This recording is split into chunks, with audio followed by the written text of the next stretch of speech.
The officer's true intentions become apparent as he approaches Anna's naked body. Oh, officer doesn't know that the female corpse he clapped is still alive. Brother, what? Made you click. Wait, no, stay. Trust me, it's a good one. Yeah, you definitely made me click, brother. A funeral director, Elliot Deacon, who owns a funeral home. Okay. As a part of his daily routine, he prepares the corpses for their funeral while talking to them softly. Currently. Softly? You little freaky dude. What the heck? Are you talking your dead business partners, I guess? Like, why are you talking to your dead and like why are you talking to them? What the fuck? He is seen preparing the body of an elderly piano teacher. We then cut to a middle school teacher, Anna Taylor, who is having intercourse with her boyfriend, Paul. Lucky Paul. Despite the romantic setting, she doesn't seem to be enjoying it at all. Yeah, she doesn't look like she's enjoying it at all. Later, while showering, Paul inquires about the matter, but she insists that she's fine, though her expression says the opposite. Why is she bleeding black through her nose? Somebody explain? Following this, Anna heads to work where she finds two big kids bullying her little student Jack. She reprimands them and immediately fends them off. Wait, after work, she's a teacher and has sex? Terrible, arrest her. School. When the lights start flickering. Wait, ain't she taking perks? Scared, she frantically runs towards the exit, but finds the door locked. Amidst this intense moment, Jack appears and inexplicably opens the door without any problem. That evening, Anna attends the funeral of her former piano teacher at Elliot's place. As she approaches the dead body, she sees it moving its mouth. Have you been practicing your scales? Startling her for a moment, but upon having a second look, she finds that it's normal and realizes that it must have been her imagination. Later that night, Anna goes to meet Paul at a fancy restaurant for dinner. During this, he tells her about his promotion to the company's headquarters, so he has to move to Chicago. He then pulls... Do you think he paid for this meal? Yo, put in the comments. Y'all going 50-50 nowadays? It's 2025 and we all broke. You broke? You broke? You know what I'm saying? A ring from his pocket, intending to propose to her and take her along with him. But before he can do so, Anna starts arguing as she thinks that he's going to break up with her. Paul tries to explain the truth, but she storms off without listening. She drives off in a state of distress. Oh my gosh! The heavy rain ends up getting into a traffic accident. In the next scene, we see Anna on an embalming table in the funeral home with a pale face and a wound on her forehead. Shortly after, Elliot walks in and starts preparing her. As he proceeds to undress her, Anna opens her eyes and asks where she is. Elliot, with a surprising calmness, answers that she's in the funeral home and that she's dead. He further reminds her that she collided with a truck loaded with metal pipes, causing her to die 8 hours ago. She literally has one little scar on her head, bro. I don't think she's dead, bro. That's like the smallest scar I've ever seen. No clips. Confused and terrified, Anna still doesn't believe that she's dead, despite the funeral director's reassurances that she's merely in transition to the afterlife. Meanwhile, Paul wakes up in his house and attempts to contact his girlfriend numerous times. However, Anna's belongings are now with Elliot, who disregards the call and puts them in a storage closet alongside the belongings of other corpses. Unable to find her anywhere, Paul goes to her mother's house to inquire about her whereabouts. Much to his shock, Mom reveals about the tragic accident that led to her demise. Nigga, is his mom Lex Luthor? Is that the right word? Is that the one who was in the wheelchair? That's the one who was in the wheelchair, right? Right? Yeah, I was correct. Yeah, like why is she in a freaking? Thank you.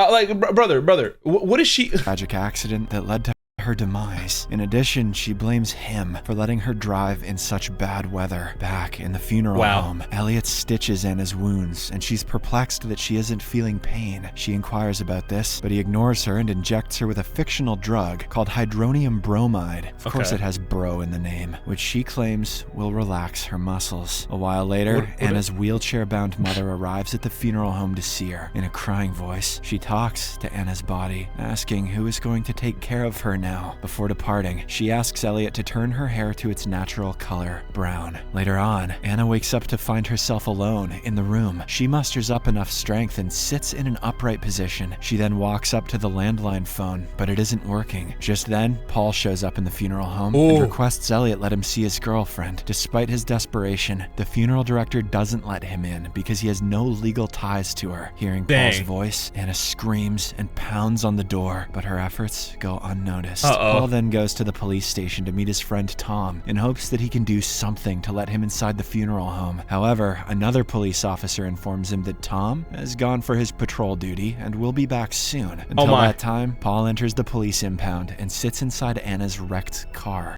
Smart. And dang, that car got messed up though. During this, he has a vision of his girlfriend, which is suddenly interrupted by Tom's hand. Paul implores him to do something to facilitate his entry to see Anna, but the latter is helpless in this regard. On the other hand, Anna wanders around the room and finds another corpse lying on the table. Not wanting to end up in such a fate, she grabs a pair of scissors and waits for Elliot. As soon as he walks in, she threatens to kill him, but the latter looks unfazed. He claims that she is incapable of harming him because she's already dead. Anna argues, questioning how she's able to talk to him if she's dead. At this point in time, Elliot reveals that she's able to talk to him because he has a gift. I have a very particular set of skills. The ability to communicate with dead people.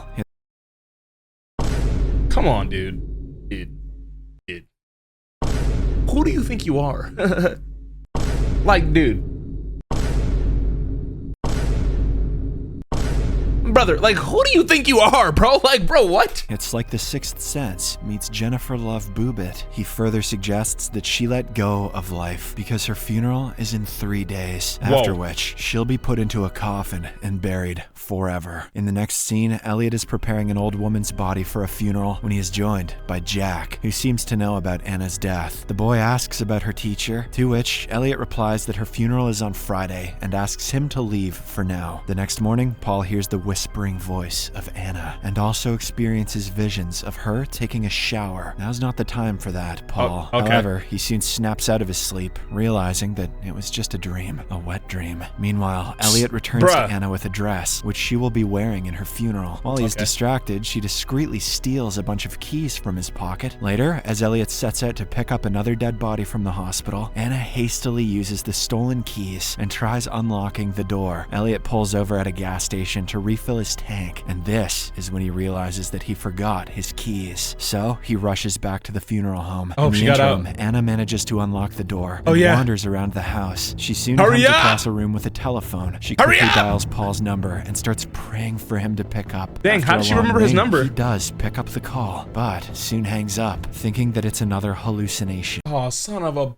bitch, stop taking drugs! And just then, Elliot finds her and lets her see her corpse-like self in a mirror. This finally makes her believe that she actually has died. At the same time, Jack, who is standing right in front of the house, notices Anna, leaving him in shock. Additionally, another suspicious event transpires. Anna sighs in front of the mirror, causing her breath to fog it. However, Elliot cleverly wipes it off before she sees it. Now that she is convinced of her death, Anna stops resisting Elliot's preparation of her body and doesn't give any importance to what he administers her with. On the following day, Paul goes to Anna's school to collect her belongings. When he's about to leave, he is greeted by Jack, who tells him that he saw Anna in the funeral home wearing a red dress yesterday. Paul doesn't believe him and asserts that she is dead. But when the boy claims that he doesn't love her enough, Paul becomes so angry that he slaps his face. Just slaps his Oh my gosh, just slapped the little jit face in front of everyone at the funeral. Yo, that nigga was like,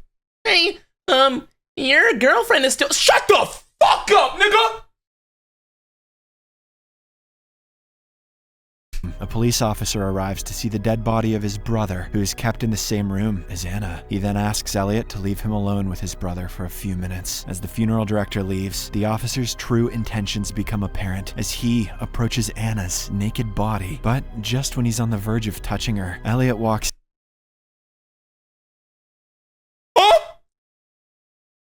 walks in and asks him to leave. Afterwards, Jack revisits the funeral home and confides in Elliot about what he saw the other day. In response, Elliot calmly replies that they both share the same ability to communicate with deceased individuals. Here we go again. In fact, everyone has it. It's called the power of gaslighting. On his way home, Paul suddenly recalls the red dress Anna wore in the morning before she died. This raises his suspicion that his girlfriend might still be alive. He rushes to the funeral home, demanding to see her, but Elliot refuses. This time, Paul ignores him and breaks in, calling out for Anna. He continues searching for her until the funeral director threatens to summon the police. Paul then goes to the police station and tells Tom that his girlfriend is still alive. He further speculates that Anna has been sedated with some high dose of drugs, slowing down her heartbeat to the lowest point. However, his friend doesn't believe in him, as he doesn't have any evidence to back up his claim. Later on, Elliot dresses Anna with her funeral attire, while the two have some deep conversation. She confesses that she was never happy with her life and wasn't able to love Paul wholeheartedly. However, now she regrets everything. The scene then cuts to the day of the funeral, where Elliot places Anna in the coffin. As he prepares to inject her with another dose of drugs, she asks to see herself just one last time. He then holds up a small mirror, and while she stares at herself, she notices her breath condensing on the glass. This makes her realize that Elliot has been lying to her the entire time and that she isn't dead yet. In a state of panic, she tries to fight, but Elliot administers the drugs, rendering her unconscious. Later, everyone gathers in the funeral hall to pay their final respects to Anna. She's moving, I saw it! Later, Paul also shows up and places the engagement ring on her finger. During this time, her lips and eyelids move a little. Help! So Elliot nervously decides to close the coffin after it is buried in a graveyard. The devastated Paul buried? Hopefully he digs it up. Starts drinking heavily. He is then approached by the funeral director, whom Paul blames for burying Anna alive. In response, Elliot claims that maybe he is right and tells him to go check for himself. Infuriated, Paul reacts aggressively, but before he can attack, Elliot tells him that he does not have much time left. Sensing the urgency of the situation, Paul Wait, hold on. I'm sorry. This is such a side note, but that's that generic movie recap song in the background. I'm sorry. That just towards the graveyard at full speed. Meanwhile, Anna wakes up inside the coffin and frantically screams for help as she slowly runs out of oxygen. Despite being under the influence of alcohol, Paul dodges several vehicles on the highway. He then arrives at the graveyard and quickly digs up Anna's coffin, taking her out. He somehow manages to revive her, after which she confesses her love for him. Nigga got her reboot card. At the same time, Paul hears some odd sounds, and Anna explains it to be the sound of Elliot's scissors cutting his clothes. The next second, Paul finds himself in the funeral home, with Elliot standing over him, preparing his body as he did Anna's. Elliot reveals to him that he never made it to the cemetery due to a car accident, which killed him. Paul protests that he is alive until Elliot inserts an embalming trocar deep into his torso. What? The script may have just been an excuse for a bunch of tasteless nudity, but that was actually a pretty good twist. What the what was that ending?